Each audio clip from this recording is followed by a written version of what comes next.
भारतीय शेयर बाजार के लिए पिछला हफ्ता कुछ खास नहीं रहा।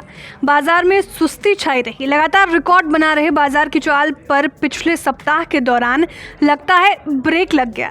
उससे पहले भारतीय शेयर बाजार में रैली देखी जा रही थी। हालांकि अभी भी सेंसेक्स और निफ्टी अपने उच्चतम लेवल से ज्यादा दूर नहीं है। कोई भी पॉजिटिव खबर भारतीय शेयर बाजार के लिए बूस्टर की तरह काम करेगा। खैर, अब अगला हफ्ता कैसा रहेगा और किन किन फैक्टर्स पर बाजार की दिशा और दशा तय होगी, ये जानने के लिए आपको हमारे वीडियो अंत तक देखना होगा। सोमवार को शुरू हो रहे सप्ताह में कई नामी गिरामी कंपनियों के तिमाही नतीजे आएंगे। अब किन किन कंपनियों के नतीजे आएंगे ये जान लेते हैं। 7 अगस्त को GNFC, गोदरेज CP, टाटा केम, पॉलिसी बाजार। 8 अगस्त को कोल इंडिया, हिंडाल्को, चंबल फर्ट, सीमेंस, प्रेस्टीज। 9 अगस्त को Bata India, Berger Paints, Bharat Forge, Tata Power, IRCTC। 10 अगस्त को Apollo Tyres, Biocon, Hero Moto, Grasim, Concor, Motherson. 11 अगस्त को ABB, Apollo hospital, ONGC, Glenmark, PFC, NALCO.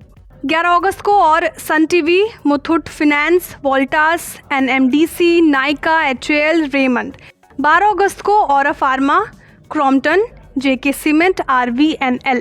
अब आप इन शेयरों को अपने रडार पर जरूर रख लीजिए। अब आते हैं दूसरे फैक्टर्स पर। भारतीय शेयर बाजार की नजर 7 अगस्त को आने वाले चीन के जुलाई महीने के एक्सपोर्ट इंपोर्ट के आंकड़ों पर रहेगी। इसके अगले दिन यानी 8 तारीख को चीन की जुलाई महीने की CPI महंगाई के आंकड़े आने वाले हैं, तो बाजार इन आंकड़ों पर अपनी पैनी नजर रखेगा। डोमेस्टिक फ्रंट से भी कई खबरें आने वाली हैं जिनका असर भारतीय शेयर बाजार पर होगा। अब एक एक करके इनके बारे में भी जान लेते हैं। 8 अगस्त को रिजर्व बैंक की मौद्रिक नीति समिति की बैठक शुरू हो रही है। MPC की बैठक के नतीजे 10 अगस्त को यानी गुरुवार को सामने आएंगे। रिजर्व बैंक ने पिछले 2 बैठक से रेपो रेट को स्थिर रखा है, लेकिन इस बार उनके सामने ज्यादा चुनौतियां हैं। महंगाई एक बार फिर से सिर उठाने लग गई है। ऐसे में रिजर्व बैंक के फैसले से बाजार और निवेशकों की धारणा पर बड़ा असर पड़ने वाला है। अब ये देखना दिलचस्प होगा कि रिजर्व बैंक महंगाई को काबू करने की प्राथमिकता को बरकरार रखता है या ग्रोथ को सपोर्ट करने की राह को चुनता है। अब हमारे बाजार के लिए नेगेटिव क्या है ये भी जानना बहुत जरूरी है। बीते हफ्ते विदेशी निवेशकों ने भारतीय शेयर बाजार में बिकवाली की। FIIs ने 3546 करोड़ के शेयर बेचे।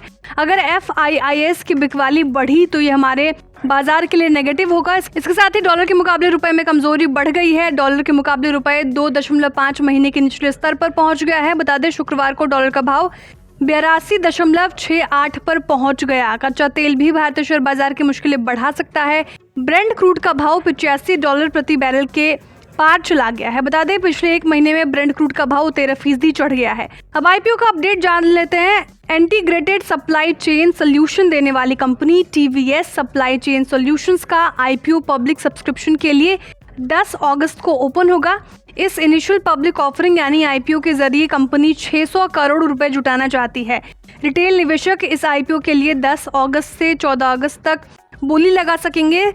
23 अगस्त को नेशनल स्टॉक एक्सचेंज यानी NSE और बॉम्बे स्टॉक एक्सचेंज BSE पर कंपनी के शेयर लिस्ट होंगे। अब जाते जाते कैसे रहेगी निफ्टी बैंक निफ्टी की चाल ये जान लेते हैं। निफ्टी के सपोर्ट लेवल 19,460 से लेकर 19,390 रह सकते हैं। निफ्टी के रेजिस्टेंस लेवल 19,560 से लेकर 19,610। बैंक निफ्टी के सपोर्ट लेवल 44,600 से लेकर 44,500। बैंक निफ्टी के रेजिस्टेंस लेवल 45,100 से लेकर 45,200 रह सकते हैं। तो हमने आपको शेयर बाजार से जुड़ी तमाम जानकारियां दे दी। अगर आप शेयर बाजार में किसी भी तरह का ट्रेड लेना चाहते हैं तो अपने फाइनेंशियल एडवाइजर की सलाह लेना ना भूलें। Bureau report, बिस्ताक।